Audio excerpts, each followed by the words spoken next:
अगर आप भी चाहते हैं कि एसएस फिल्म्स मोतिहारी के ऑडियो वीडियो सबसे पहले आप तक पहुंचे, तो इस चैनल को सब्सक्राइब करें और साथ ही बेल आइकन को दबाना ना भूलें। Presented by SS Films Motihari।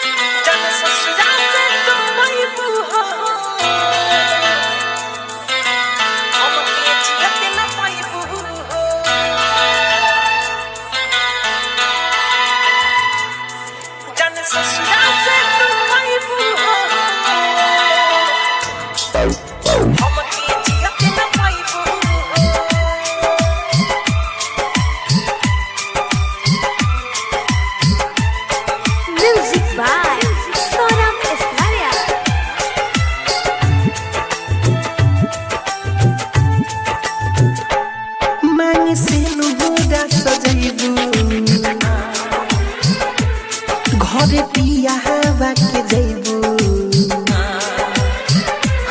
मांग से बुरा सजइबू घरे पिया हवा के जइबू रानी जियते मोइबू जाने ससुरा से तू आइबू हमके जियते न पाइबू जाने ससुरा से तू आइबू हमके जियते न पाइबू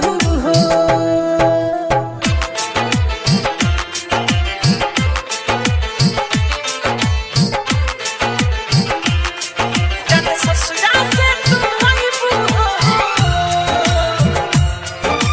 हमके जियते न पाइबू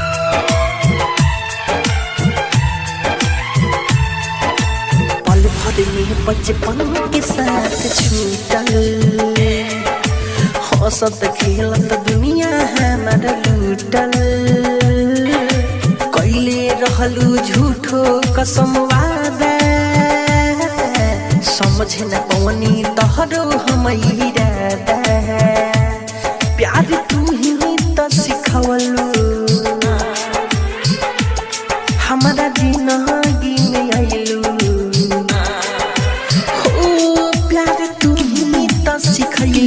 हमारा जिंदगी में आइलू दूरी हमारा से भइलू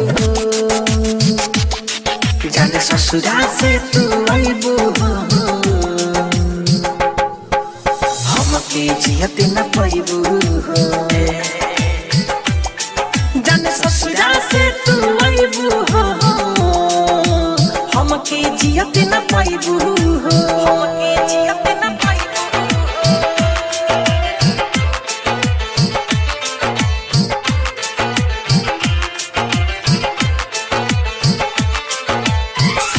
डिजिटल रिकॉर्डिंग स्टूडियो मोतिहारी।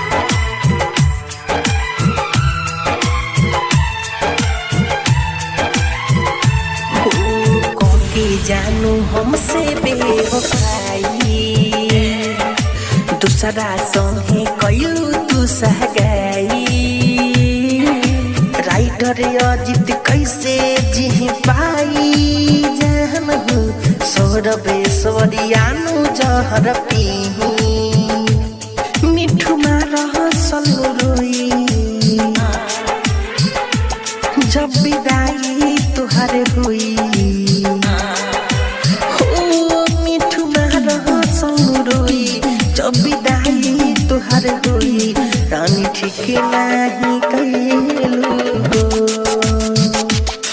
जाने ससुरा से तू आइबू हमके जियते न पाइबू जाने ससुरा से तू आइबू हमके जियते न पाइबू Saurabh digital recording studio Motihari.